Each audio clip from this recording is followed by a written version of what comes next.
So hello guys, welcome back to my channel. तो guys हमने हमारे चैनल पे जो ऑर्गेन ऑफ मेडिसिन की जो सीरीज़ है उसमें से ऑर्गेन ऑफ मेडिसिन की जो सारे मतलब aphorism 1 to aphorism number 7 aphorism complete कर दिए हैं। तो आज हम एफोरिज्म नंबर 8 के बारे में देखने वाले हैं। एफोरिज्म नंबर 8 में डॉक्टर हनीमैन हमसे क्या कहना चाहते हैं। और गाइज अगर आपको ये वीडियो अच्छा लगता है तो प्लीज़ लाइक कर दीजिए, और अभी तक आपने मेरे चैनल को सब्सक्राइब नहीं किया है तो प्लीज़ सब्सक्राइब कीजिए।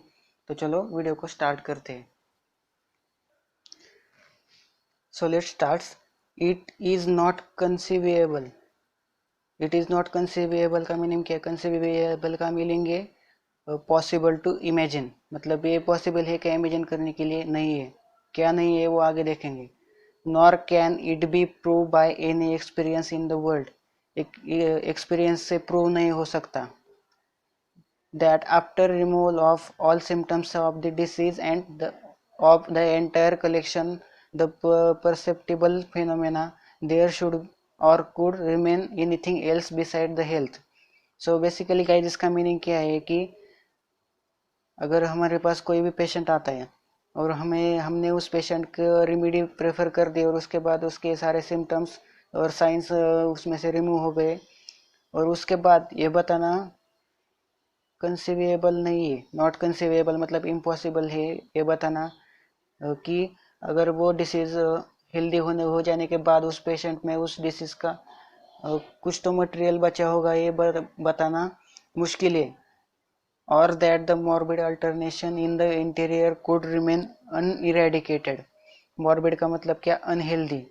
अल्टरनेशन इन द इंटीरियर मतलब बेसिकली ये बताना क्या चाहते हैं कि अगर हमारे पास कोई भी पेशेंट आता है और उसे उसमें से हमने सारे साइंस और सिम्टम रिमूव कर दिए और उसके बाद हम ये नहीं बता सकते कि उसमें अभी भी प्रेजेंट है क्या, प्रेजेंट है कि जो जिसके वजह से उसे डिसीज हुआ है वो अनहेल्दी कंडीशन उसमें प्रेजेंट है या नहीं है, उससे बताना हमें इम्पॉसिबल है। यही इस एफोरिज्म में बताया गया है। सो आई होप गाइज आपको ये एफोरिज्म समझ आ गया होगा कि डिसीज को हम क्योर करने के बाद भी उस पेशेंट में डिसीज के कुछ तो पोर्शन डिसीज का कुछ तो पोर्शन बचा हुआ है या नहीं है, ये बताना इम्पॉसिबल है या फिर वो अभी तक प्रूव नहीं हुआ है। यही इस एफोरिज्म में बताया गया है। और गाइज अगर डॉक्टर हनीमैन ने हमें यहाँ पे और एक चीज़ बताई गई है कि at the time of the doctor Hahnemann के टाइम में क्या होता था कि डिसीज जो है किसके बेसिस पे कंसिडर किया जाता था कि साइंस एंड सिम्टम्स, मतलब डिसीज को मटेरियल नेचर की तरह कंसिडर किया जाता था उनके टाइम में। But according to homeopathy disease material nature है क्या? नहीं है। डिसीज क्या है? डायनामिक इन नेचर है। ऐसा क्यों बोला गया है डिसीज मटेरियल नेचर नहीं है?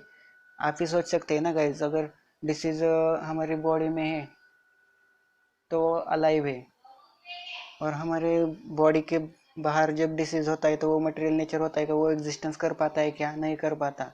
इसलिए यहाँ पे बोला गया है कि डिसीज क्या होता है? डायनामिक इन नेचर होता है। So disease signs and symptoms से सेपरेट नहीं किया जा सकता। So according to homeopathy there are no diseases. Diseases नहीं होती बट डिसीज इंडिविजुअल्स होते हैं। सो आई होप आपको ये पॉइंट समझ आ गया होगा कि डॉक्टर हैनीमैन के टाइम में क्या बताया गया था कि डिसीज क्या है? मटेरियल नेचर है। और नाउ डेज होम्योपैथी क्या बताई रही है कि डिसीज क्या होती है? डायनामिक इन नेचर होती है। सो आई होप आपको ये पॉइंट समझ आ गया होगा। So guys, if you like this video तो please subscribe my channel. And आज के लिए गाइज इतना ही। तो एफोरिज्म 8 बहुत ही सिंपल है गाइज समझने के लिए। तो आज के लिए इतना ही, आगे मिलते हैं नेक्स्ट एफोरिज्म में, दैट इज़ एफोरिज्म नंबर 9 में। तब तक के लिए guys stay home, stay safe. Thank you.